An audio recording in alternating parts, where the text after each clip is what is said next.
ચટાકેદાર ગોરસ આંબલીનું શાક બનાવવા માટે અમે પહેલાં આંબલીના ઝાડ ઉપરથી ગોરસ આંબલી ઉતારી લીધી અને એ આંબલીને અમે ચોખ્ખા પાણીથી ધોઈ નાખી.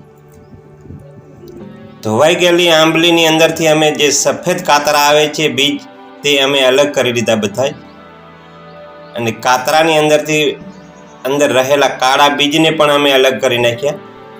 અને સાથે ડુંગળીને પણ અમે એકદમ સરસ મજાના મોટા ટુકડા કરી લીધા પહેલા.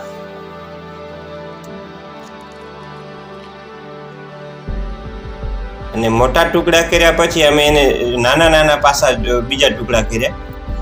એકદમ ઝીણી ડુંગળી સમારી નાખી અમે. સાથે મરચાંને પણ અમે એકદમ ઝીણું ઝીણું કટિંગ કરી લીધું. અને લસણને પણ અમે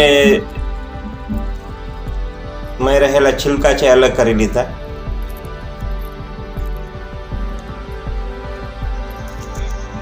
અને સરસ મજાના લસણને પણ અમે ઝીણું સમારી લીધું. અને સાથે મીઠો લીમડો પણ લઈ લીધો. ચૂલા ઉપર તેલ ગરમ મૂકી અને રાઈ અને જીરું શેકાવા મૂક્યું. અને અંદર હિંગ નાખી, પછી મરચાં શેકવા માટે અંદર નાખ્યા. લસણની પેસ્ટ નાખી.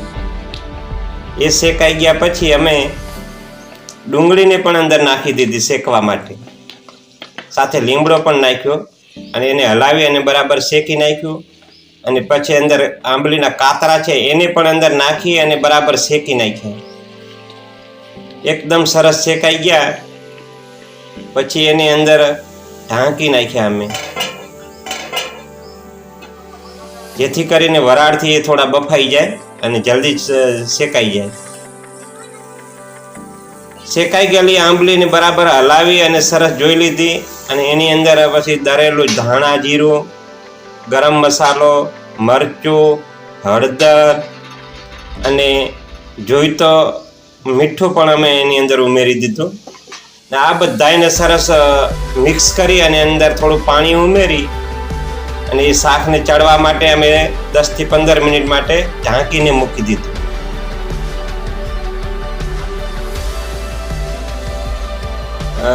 પંદરેક મિનિટ થયા પછી એકદમ શાક સળી અને કેવું મસ્ત બની ગયું છે. આપ જોઈ શકો છો, એકદમ લાલ ચટાકેદાર અને ખાવા માટે એકદમ સરસ રેડી થઈ ગયું છે ગોરસ આંબલીનું શાક. આપ સામે જોઈ શકો છો, સરસ મજાનું શાક બની ગયું છે. અને આ ગોરસ આંબલીનું શાક થાળીમાં અમે ખાવા માટે પીરસાઈ રહ્યું છે.